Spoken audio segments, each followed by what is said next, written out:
안녕하세요. PNU 저학년 진로설계 공모전에서 발표하게 된 유기소재시스템공학과 1학년 박민지입니다.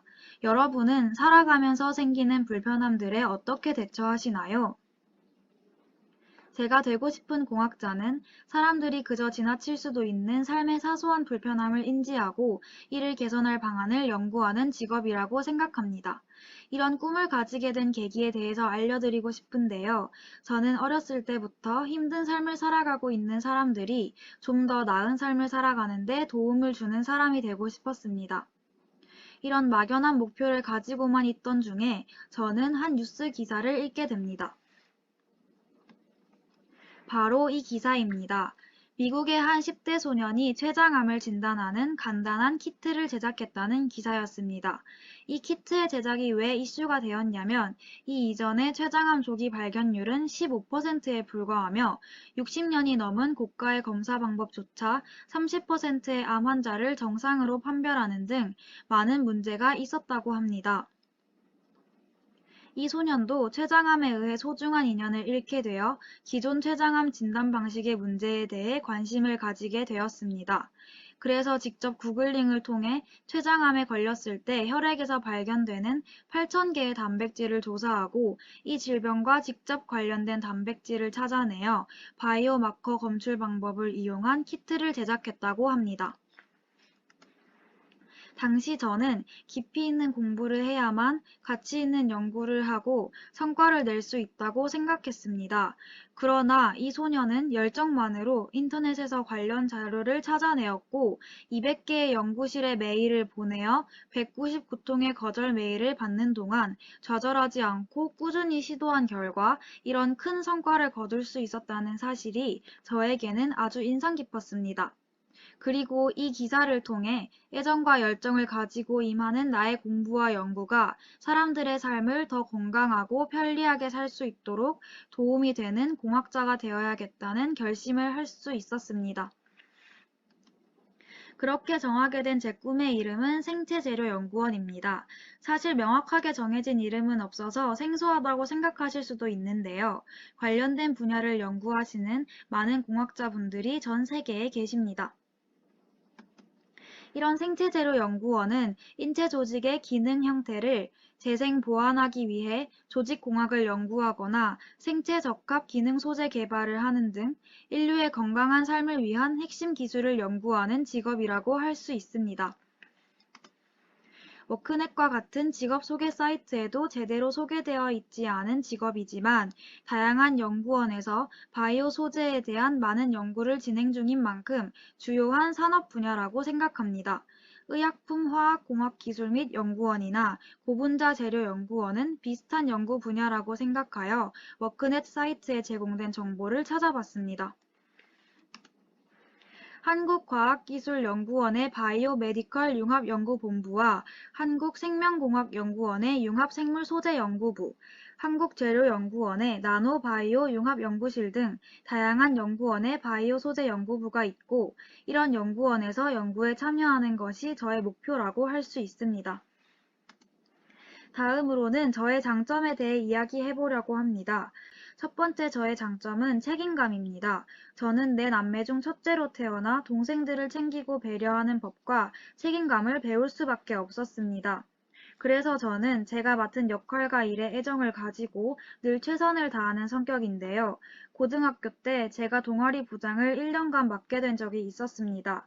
당시 동아리 활동이 점점 부진해져서 동아리 부원들끼리 역할 분담이나 의사소통이 원활하지 않았고 이 때문에 동아리 활동에 대한 의욕이 떨어지고 있는 것 같아 안타까운 마음이 들었습니다. 그래서 저는 이 문제를 어떻게 해결할지 고민하다가 동아리 시간에 모든 부원이 함께 참여하는 토론 자리를 마련하였습니다. 직접 동아리 시간에 할 수 있는 활동들을 정리하여 모두에게 알려준 뒤 투표를 통해 앞으로 1년 동안 하고 싶은 동아리 활동을 선정했고 토론을 통한 공평한 역할 분담으로 활동에서 빠지는 사람이 없도록 하였습니다. 선배님들의 동아리 활동에 대한 조언을 듣고 후배들과 친구들에게 동아리의 방향성과 활동을 다 함께 공유하는 기회를 만들어 동아리의 분위기를 바꾸려고 노력했고, 그 결과 교내 동아리 UCC 발표대회, 생태보전 동아리 발표회 등에 참가하여 좋은 성과를 거두었습니다. 이런 내 일과 역할에 대한 책임감은 이후 연구원이 되었을 때에도 연구에 대한 열정을 잃지 않고 책임감을 갖고 임하는 연구원이 되는 데에 도움이 될 것이라고 생각하여 저의 장점으로 꼽았습니다. 두 번째 저의 장점은 다양한 분야에 관심이 많다는 점입니다. 중학생 때부터 과학 토론대회, 독서 토론 동아리, 한국어 순화 경시대회, 영어 말하기 대회 등 다양한 분야에 도전하며 선생님들께 "니도 참 하고제비다" 라는 이야기를 들었을 정도로 많은 경험을 해보려고 도전하는 편이었습니다. 최근에는 프로그래밍에 관심을 가지게 되었는데요. 전공과 교양 수업을 통해 컴퓨터 언어와 알고리즘을 배우는 과정에서 컴퓨터 프로그래밍의 매력을 느끼게 되었습니다.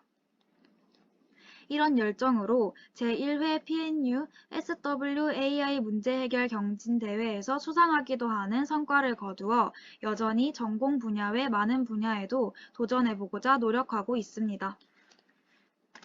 이 장점은 이후 연구원이 되었을 때 전공 분야의 지식만 사용하지 않고 많은 분야에서 사용하는 지식과 사고방식을 이용하여 더 나은 연구를 할 수 있도록 도움이 되는 다양한 경험을 할 수 있을 것이라 생각하기 때문에 저의 장점으로 꼽았습니다. 이런 저의 꿈을 이루기 위한 대학생활 중 주요 목표 달성 계획은 이렇습니다. 1학년 때는 다양한 분야의 경험을 많이 해볼 예정입니다. 현재 프로그래밍에 관심을 가지고 대회에 참가하여 수상했으며 독서 토론 대회에 참가하여 토론 경험을 쌓고 있고, 동아리 활동을 통해 기타를 배워보기도 하여 이전에 경험하지 못했던 것들을 다양하게 접해보고자 합니다. 이후 2학년 때에는 3학년 때 가고 싶은 어학연수 준비를 위해 토플 혹은 오픽 공부를 할 예정입니다. 제가 나아가고자 하는 바이오 소재 분야는 국내보다는 국외에서 더 많은 연구가 진행 중이므로 더 넓은 세상에서 경험하고 배우는 것이 주요한 차별점이라고 할 수 있습니다.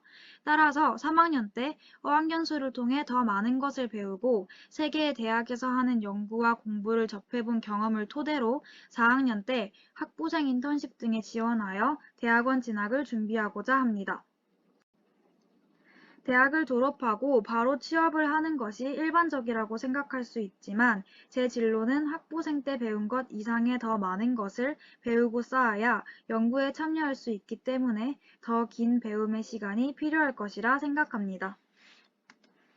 명확한 이름도 정해지지 않은, 국내에선 멀고 힘든 길이라는 말도 많은 직업이지만 저는 제가 정한 저의 길을 열심히 나아가 더 많은 사람들이 건강하고 윤택한 삶을 사는 데 기여하는 연구자가 되고 싶습니다. 발표를 들어주셔서 감사합니다.